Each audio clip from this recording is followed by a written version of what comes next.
Okay. One of the highlights of this year's Melbourne Documentary Film Festival is a film called The Big Sea, SEA. And it's my pleasure to be talking to the director of the film, Chris Nelson. Chris, welcome to Movie Metropolis. Oh, thanks for having me. Great to talk to you. And this is such an incredible film. Who knew that a wetsuit, for example, could cause cancer? Tell me about the origins of this incredible documentary. Yeah, so it all started about 5 years ago. I've made the film. It's actually a team of us. There's three of us. There's Lewis Arnold, myself, and Demi Taylor.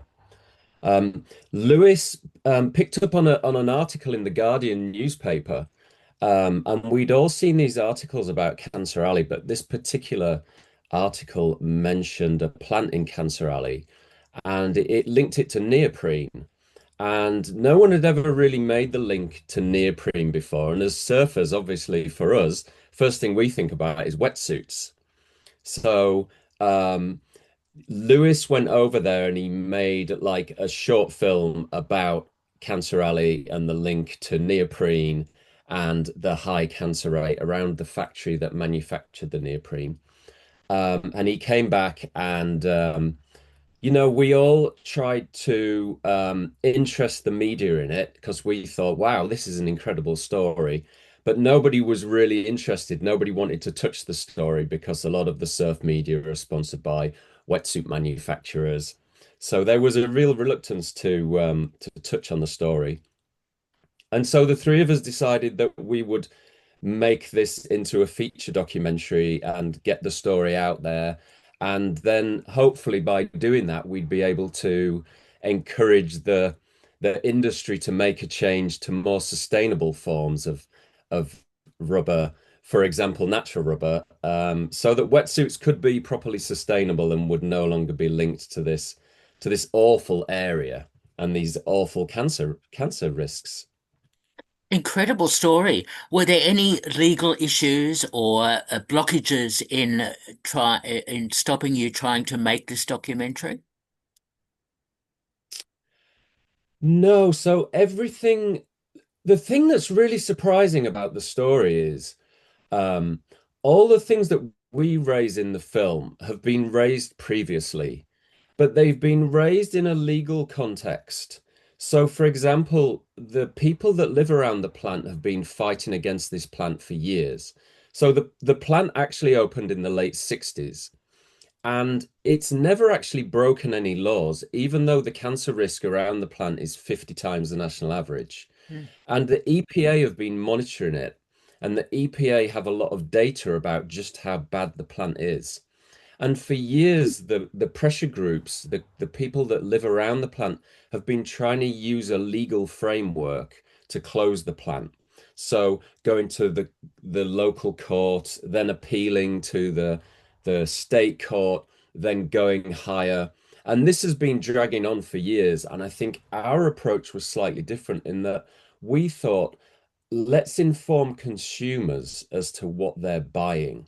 Because as surfers, we're quite ecologically minded. We like to buy things that are sustainable. Hmm. And we didn't ourselves know about the link between wetsuits and Cancer Alley.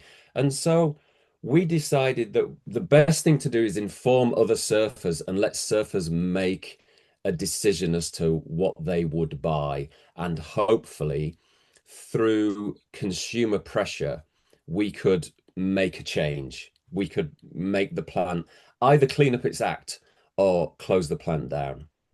Wow, it's amazing how film can act as an agent of change, and this is a really good example.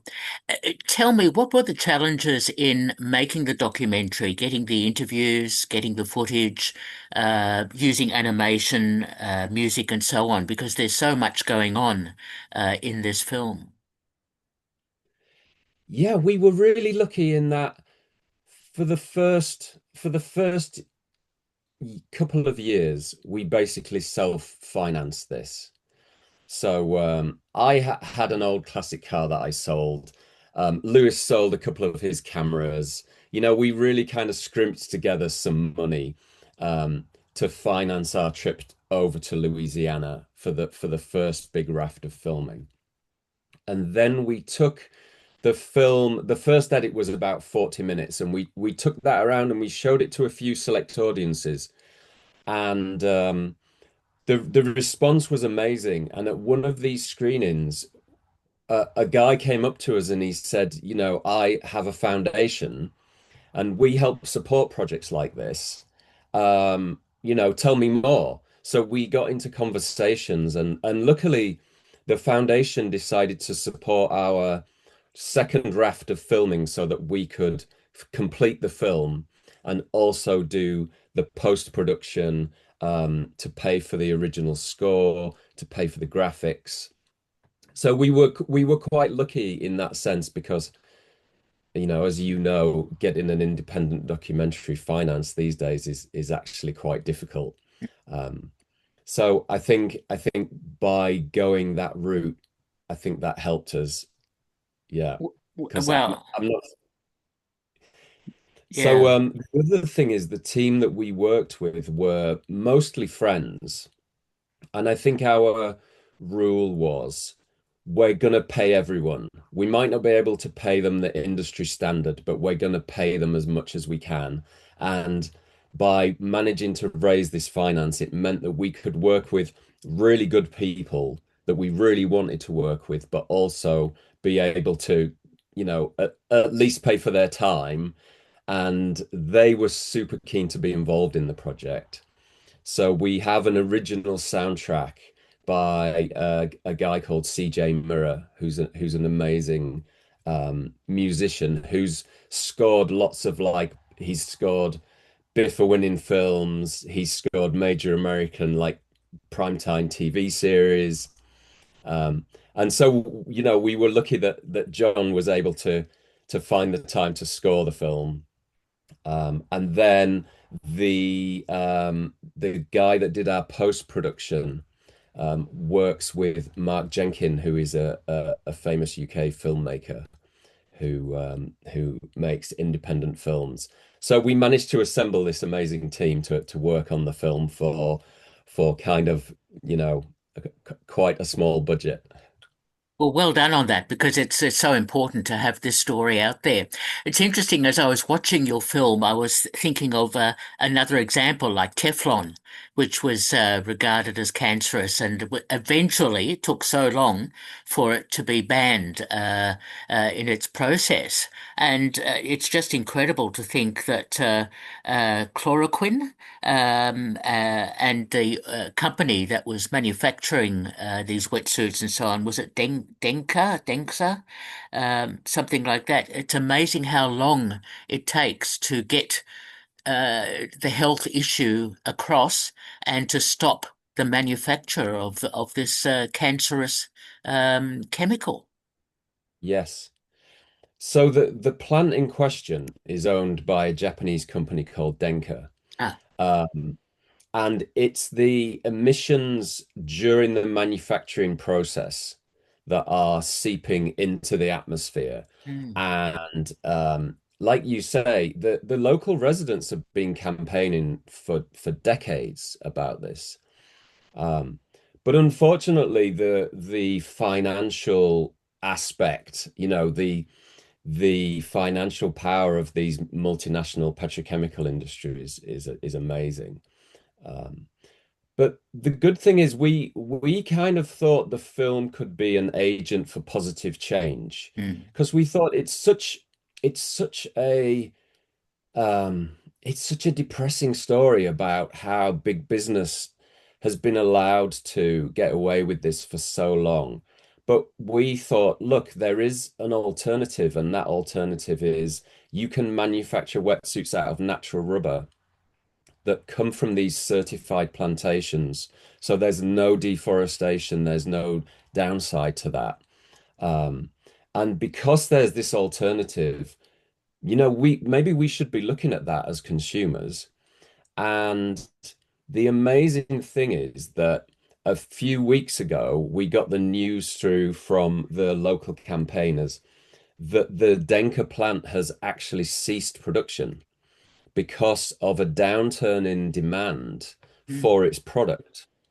So it's been amazing that, while the legal challenges have proved so difficult over the years, that it's actually turned out that consumer demand has been the thing that has finally closed this horrendous factory.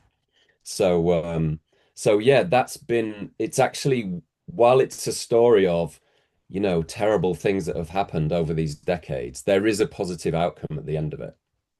It's so good to hear that there is that sort of outcome, and that your film can act as that agent of change. Tell me about the screenings the film has had and the reactions you've had to it. Yeah, so we've been touring the film mostly in Europe. We've done a screening in the US and we're bringing the film to Australia, but we've toured at many, many locations in Europe. And the response has been amazing because so many people who are surfers, swimmers, divers, kayakers, anybody who wears neoprene products, they've come to the screenings to find out more and they've been shocked by what they've found out and they've gone away and they felt empowered to be able to make a change. And it's meant that they've gone out there and they've looked at the brands that perhaps they've traditionally purchased and thought, well, I don't necessarily want to buy a neoprene product anymore. What natural rubber products can I buy that perform just as well Mm. and cost the same and last just as long? And, so many people get in contact and say, I watched your film, I went away, I bought a natural rubber wetsuit. I really like it. It's just as good. I don't notice any difference. And I feel better about myself because I never knew that by purchasing this product, I was having this impact. So, um, the screenings have all been sold out and the people have all gone away feeling empowered to make a positive change. That's great to hear. And as I keep saying, film can act as a positive advocate for change. I also love the title, The Big C, which of course Yes. has that wonderful double meaning. That's very clever titling, I think, of the film. Yes.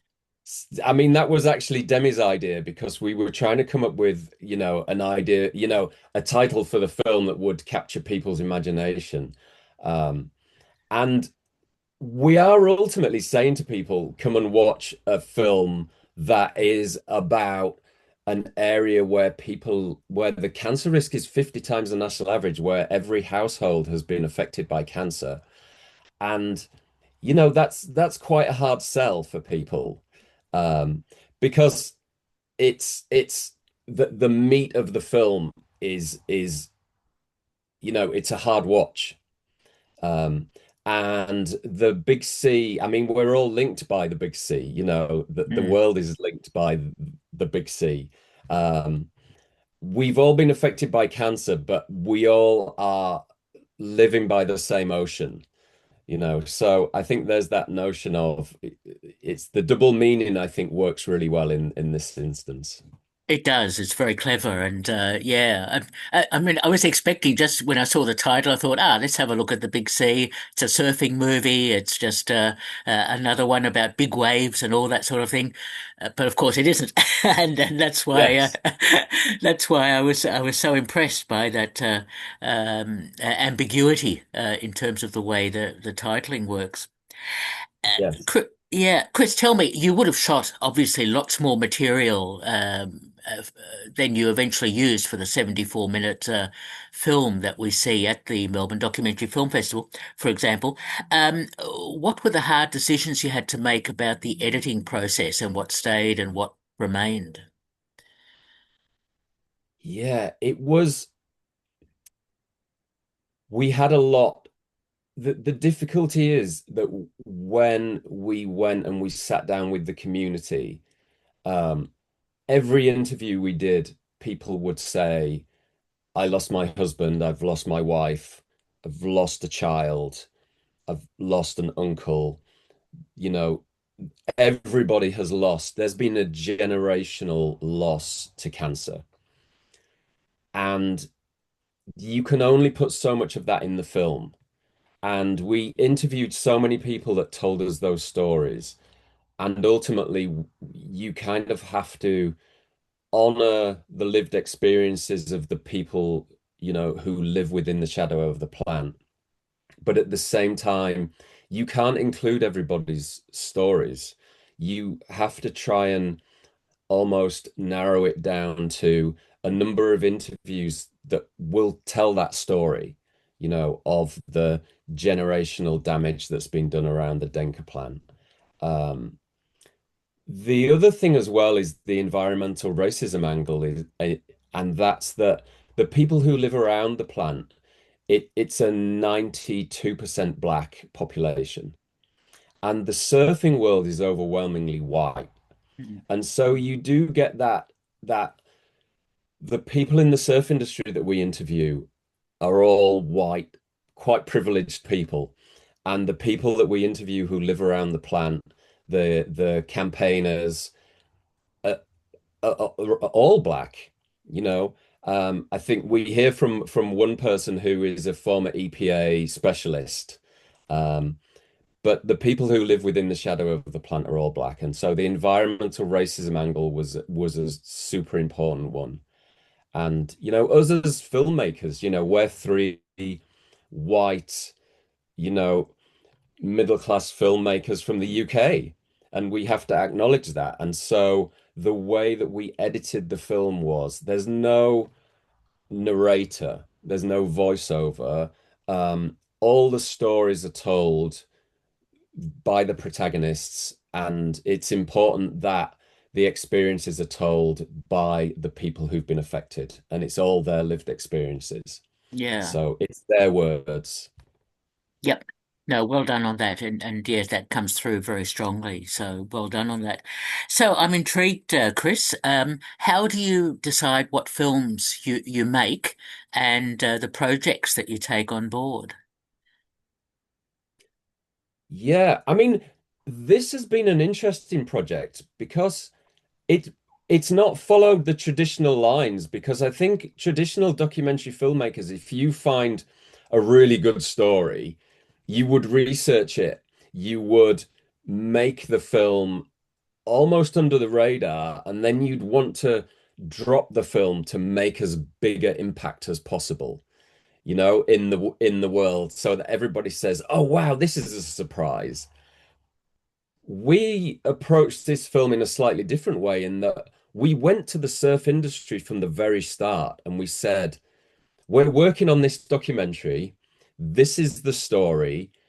The wetsuits that you are manufacturing are coming from, well, the raw materials that you're using for your wetsuits um, are coming from this company, Denker. And we tried to make them aware of the story from the very beginning, because I guess what we thought was, wouldn't it be really nice if the story was surfing found out about this, surfing made a change to natural rubber, and now all these other companies that use neoprene, will look at it and go, hey, maybe we should be making that change.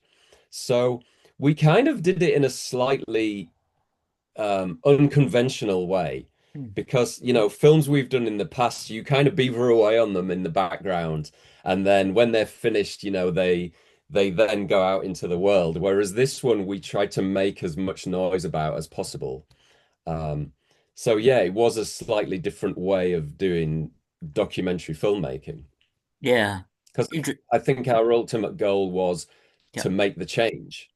Yep. Absolutely. And I think you've done that. So well done. So Chris, just to finish up, are you working on other projects at the moment? Well, I'll be honest, this has consumed our time for the past 5 years. And so ultimately now there are so many people who get in contact with us and go, when can we see the film? When are you going to bring it to us? When can we watch it? And so I think definitely for the next 6 months or so, we're going to carry on bringing the film to communities, getting the film in front of them, trying to come with the film and answer people's questions because there's always so many questions that people have. So yeah, we're really looking forward to screening in Melbourne and then hopefully, in a few months' time, being able to bring the film to Australia and do some sort of a tour with the film Ah. and get it in front of audiences. Oh, excellent. And of course, we're such a big surfing nation, so I think you'll have a ready-made audience, I'm sure. Yes. And also so many other people who use neoprene. Like it's not just divers and swimmers, but cyclists wear neoprene gloves. We all have these neoprene laptop cases.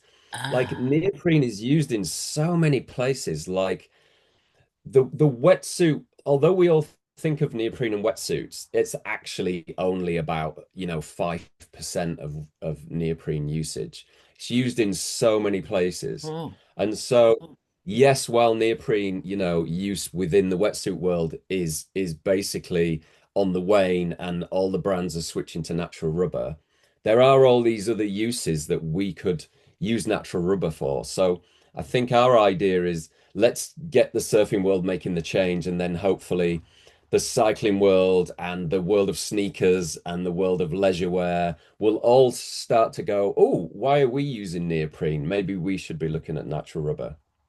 how interesting to hear that. And yeah, I almost feel like now I need a list of all the products that use neoprene and make sure I avoid them.